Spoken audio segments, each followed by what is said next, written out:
Assalamualaikum warahmatullahi wabarakatuh. Perkenalkan, nama saya Rena Rahmadani, NIM SF19165 dari Prodi S1 Farmasi. Kali ini saya akan menjelaskan hasil uji dari normalitas, homogenitas, dan hasil uji non-parametrik menggunakan SPSS. Judul yang saya ambil kali ini adalah uji screening fitokimia dan toksisitas akut infusa daun sukun terhadap mencit oleh Muhammad Nazir, program S1 Farmasi Sekolah Tinggi Ilmu Kesehatan Borneo Lestari. Kali ini saya akan menggunakan bobot mencit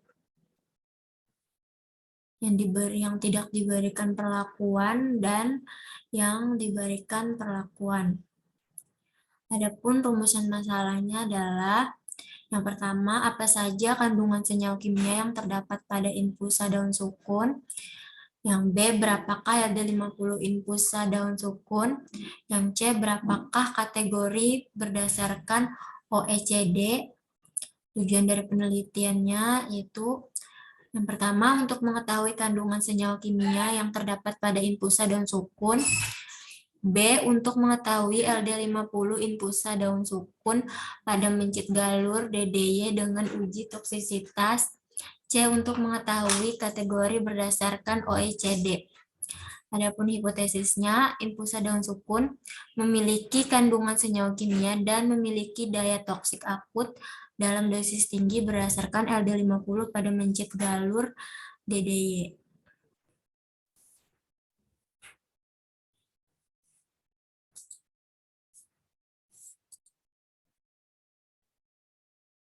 Adapun nilai yang kita ambil pada uji mencit kali ini adalah nilai rata SE-nya pada hari pertama sampai hari ke-14. Dan yang diberi perlakuan juga yang kita ambil juga nilai rata SE dari hari ke-0 sampai ke-14 juga. Nah, data yang ini kita masukkan ke SPSS.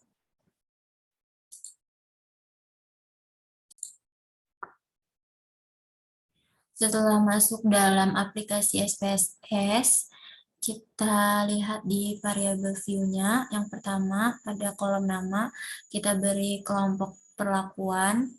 Yang di bawahnya kita beri label bobot mencit. Desimalnya 0 yang untuk kelompok perlakuan. Untuk kelompok bobot mencit, itu desimalnya 3. Dan value-nya di sini yang pertama tidak diberikan perlakuan, yang kedua labelnya diberikan perlakuan. Terus untuk measure-nya, untuk nama yang pertama ini yang kelompok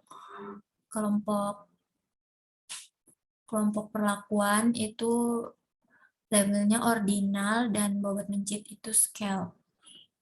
Setelah itu kita masukkan datanya satu persatu. Data yang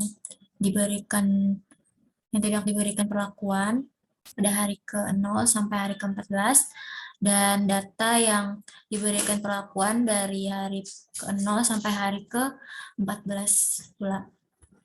Setelah itu kita cari uji normalitas dari data yang sudah kita masukkan tadi. Yang pertama kita pilih analyze, pilih descriptive statistic, pilih explore. Pada kolom explore, bobot mencit tadi kita masukkan dalam dependent list.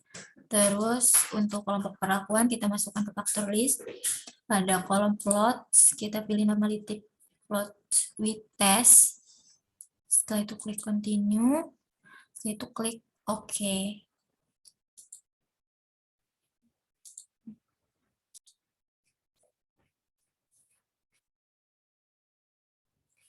Ini dia hasil tes normalitas dari data yang kita masukkan tadi.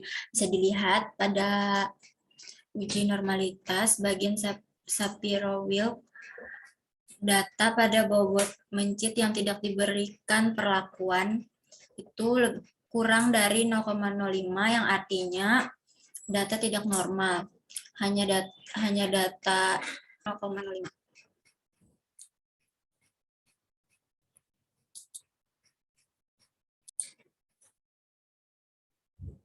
Setelah itu kita cari homogenitasnya lagi. Caranya klik analyze, pilih complement, klik pada bagian one way ANOVA. Setelah itu bobot mencit tadi masukkan ke dependent list, faktor listnya diisi dengan kelompok perlakuan. Setelah itu pilih terus klik continue. Di bawah plus ada option, pada kolom option centang descriptive dan homogeneity of variant test. Terus klik continue, terus klik OK. Ini progress. Ini dia hasil dari tes homogenitas yang kita cari tadi. Bisa dilihat pada kolom SIG ada bagian yang tidak homogen, yaitu pada bobot mencit. Yang pada baris kolom pertama itu hasilnya 0,009 yang artinya hasilnya tidak homogen. Dan bisa kita masukkan ke uji non-parametrik. Setelah mendapatkan hasil uji normalitas dan homogenitas tadi, kita karena ini keduanya hasilnya tidak homogen dan tidak normal, jadi kita menggunakan uji non-parametrik. Pada uji non-parametrik kita pilih analyze, kita pilih non-parametric test, terus kita pilih independent sample. Setelah pilih independent sample, pada fields-nya, test fields-nya kita isi bobot mencit, terus pada grupnya kita masukkan kelompok perlakuan, habis itu klik run.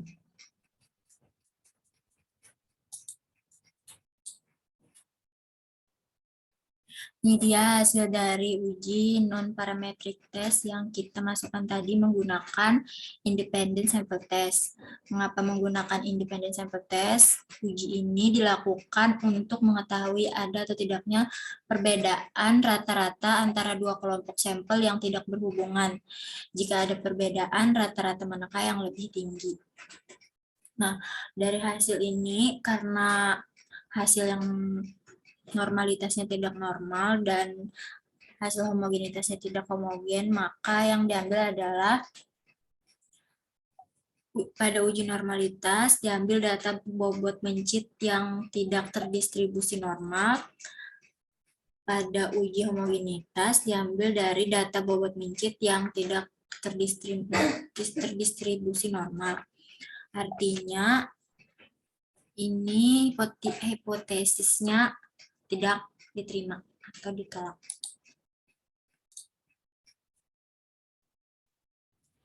Sekian penjelasan dari skripsi yang saya jelaskan tadi.